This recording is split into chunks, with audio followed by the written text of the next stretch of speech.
Neonatal resuscitation. आपको पता है अगर बच्चा 1 मिनट में नहीं रोया तो उसे बहुत सारी प्रॉब्लम हो सकती है, like cerebral palsy, delayed milestone. कितने सारे बच्चे हैं जो रिहैब में सफ़र कर रहे हैं। कहते हैं 1 मिनट मतलब गोल्डन मिनट। 1 मिनट की वैल्यू क्या होती है इस बात से आप अंदाजा लगा सकते हो। इसके साथ में ट्रॉमा ऑफ 100 ईयर, 100 साल तक वो इंसान सफ़र करता है, उसकी फैमिली सफ़र करती है। सो न्यूनेटल रिससिटेशन आना बहुत ज़्यादा ज़रूरी है। It's a emotional topic. इसके बारे में जानकारी रेदर देन एग्जाम पता होनी ज़रूरी है। सो अगर विद इन 1 मिनट पैदा होती बच्चा रो रहा है तो रूटीन केयर करो। रूटीन केयर क्या होती है? कोड कट करनी है 1 to 3 मिनट। पूछते हैं कब कट करना होता है कोड, तो 1 to 3 minute, this is the answer. इसके अलावा स्किन टू स्किन कॉन्टेक्ट सब नॉर्मल बात है। अगर बच्चा नहीं रोया तो कोड को इमीडिएट कट करना है, वार्मर हीटिंग करनी है, पहले माउथ सक्शन करना है, देन नोज एमएन। आप निमोनिक याद कर लो, पूछते हैं नोज करते हैं माउथ करते हैं, तो आंसर इज एमएन। पहले माउथ देन नोज, सिंपल सी बात है। Now come two questions. क्या क्वेश्चन पूछते देखो। अगर बच्चा नहीं रोया तो हमें देखना है हार्ट रेट। हार्ट रेट अगर 100 से कम है, ठीक है, कितने से? 100 से, तो सीधा बैग एंड मास्क वेंटिलेशन कर दो, सिंपल सी बात है। लेकिन बैग एंड मास्क वेंटिलेशन कहाँ नहीं करते? सीडीएच में, हर्निया में नहीं करते हैं, ठीक है, ये कॉन्ट्राइंडिकेशन है बैग एंड मास्क का। लेकिन बैग एंड मास्क करने के बाद भी अगर चेस्ट मूवमेंट पुअर है, मतलब आपको आउटकम नहीं मिल रहा, तो आपको 3-4 चीजें करनी पड़ेगी। हो सकता है हमारी गलती है, वो 3-4 चीजें क्या है? सबसे पहले एमआर सोपा हमें करना होता है। एमआर मतलब मास्क एडजस्टमेंट। हो सकता है हमने जो मास्क लगाया है वो गलत हो, ठीक है। Reposition, suction mouth then nose, open mouth, pressure increase, airway alternate. तो ये 4-5 चीजें हमें अपने एंड पे चेक करनी है, कहीं ऐसा तो नहीं हमारी गलती है। दूसरी बात, हम बैग एंड मास्क में क्या करते हैं? पॉजिटिव प्रेशर वेंटिलेशन देते हैं। किसके थ्रू? मास्क के थ्रू, ऑक्सीजन देते हैं एक तरह से। तो अगर 35 वीक्स से ज़्यादा बेबी है तो 21% ऑक्सीजन देते हैं। क्वेश्चन पूछे गए हैं। अगर 35 वीक्स से छोटा बच्चा है तो हमें अराउंड 30% ऑक्सीजन देनी होती है। क्वेश्चन दोनों पूछे गए इसलिए मैं आपको बता रहा हूँ। याद क्या करना है? जब भी हम सक्शन करते हैं पहले माउथ सक्शन करते हैं, देन नोज एमएन। भूलना नहीं है ये बात। अब क्या हुआ, हमने एमआर सोपा किया और अभी भी हमारा आउटकम नहीं आ रहा। हार्ट रेट 100 था पहले, अब धीरे धीरे कम होते हुए लेस देन 60 आ गया है। तो लेस देन 60 आने का मतलब है अब हमें बैग एंड मास्क के साथ में चेस्ट कंप्रेशन भी देना है। बच्चों में 3:1 का रेशियो लेते हैं। अभी इस पे भी क्वेश्चन बनते हैं, खूब सारे आए हुए हैं। उसके बाद भी चेस्ट कंप्रेशन और बैग एंड मास्क के बाद भी अगर बच्चों को फायदा नहीं हो रहा, हमारा कोई आउटकम नहीं आ रहा है पॉजिटिव, तो फिर हमें एडीआर देना पड़ता है, एड्रेनालिन। कितना देते हैं ये क्वेश्चन है। रूट क्या होता है ये क्वेश्चन है। रूट होता है अम्बिलिकल वेन। कितना देते हैं? 1:10,000 के रेशियो में देते हैं। अभी बनता कैसे है? बनता ऐसे है कि 1 ml आपने एडीआर ले लिया प्लस 9 ml आपने नॉर्मल सेलाइन लिया। एक ही सिरिंज में जब आपने उसको मिक्स किया, एडीआर कितना आता है एमप्यूल में? 1:1000 के रेशियो में आता है, ठीक है। लेकिन जब आपने इसको 9 ml से डाइल्यूट किया तो अब इसका रेशियो हो गया 1:10,000। सो बस एक ही बात याद रखनी है कि हमें जो मार्केट में मिलता है वो 1:1000 के रेशियो में मिलता है एमप्यूल में, लेकिन हम उसे डाइल्यूट करके इतना बना लेते हैं, यानी 10,000 के रेशियो में, राइट। अब आगे हम लोग चलते हैं, आगे क्या करना है।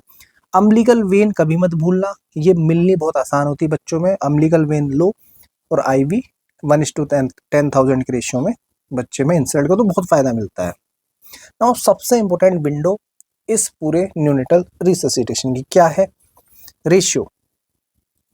देखो अगर न्यूनेट्स की बात करें तो 3:1 का रेशियो है, ठीक है, chest compression and bag and mask का।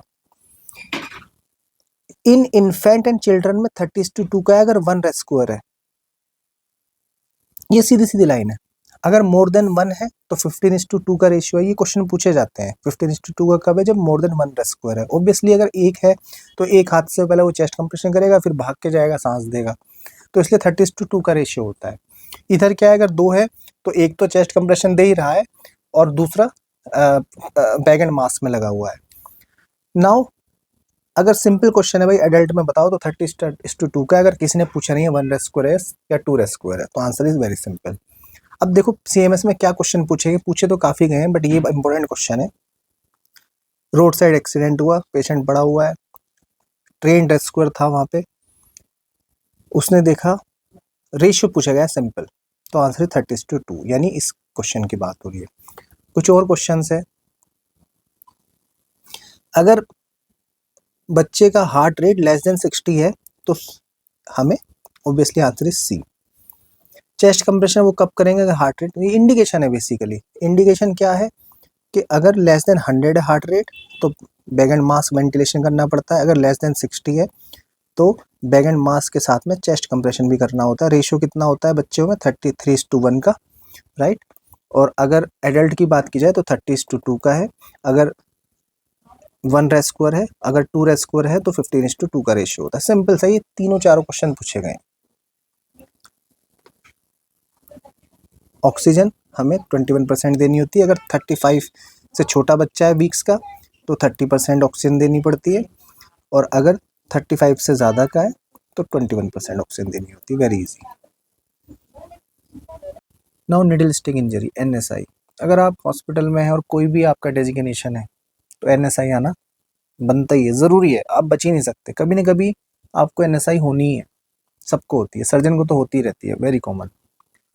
सो ड्यूरिंग रिकैपिंग ऑफ निडल होती है, ऑब्वियसली सारा काम करने के बाद में जब आप रिकैप करोगे तभी सबसे ज़्यादा चांसेस होते हैं। हाउ टू प्रिवेंट, मैं तो उसको काफ़ी ज़्यादा यूज़ करता हूँ, आप यूट्यूब पे देखना। सिंगल हैंडेड स्कूप टेक्निक बहुत ज़्यादा इंपॉर्टेंट है और काफ़ी सेफ टेक्निक है। Most common side non dominating index finger, non dominating भूलना नहीं, ठीक है। तुरंत क्या करना है, वॉश करना है और रिपोर्ट करना है। जैसे मैंने आपको बताया RS स्टेडियम में एक निमोनिक भी बताया था इम्यूनोग्लोबिन्स का, तो जो भी हमें करना है विदिन 72 आवर्स में करना है। 72 आवर्स के बाद में कोई फ़ायदा नहीं है, किसी भी तरह का कोई प्रिवेंशन नहीं होता, जो होना है इसी के बीच में होना है। इसलिए NSI में तुरंत इमीडिएट एक्शन हमें लेना है, right. So as soon as possible. Now अब देखो 3 खतरे हैं हमारे पास। सबसे पहले तो SCV, हेपेटाइटिस बी और HIV। तो हेपेटाइटिस बी की तो कोई भी वैक्सीन है नहीं, या पोस्ट एक्सपोजर प्रोफाइलेक्सिस नहीं है, ठीक है। हेपेटाइटिस बी की है और HIV की है। तो HIV में क्या करते हैं, 28 डेज के लिए, 28 दिन के लिए, 28 डेज यानी 4 weeks every day before going to sleep आपको टेड खानी है, TED, ये इसकी डोज है, ठीक है। और बहुत नोजिया वोमिटिंग भी होता है इसको खाने के बाद में, तो इसलिए कोई भी आप एंटासिड खा सकते हो इसके साथ में। तो ये तो हो गया HIV के लिए, पोस्ट एक्सपोजर प्रोफाइलेक्सिस।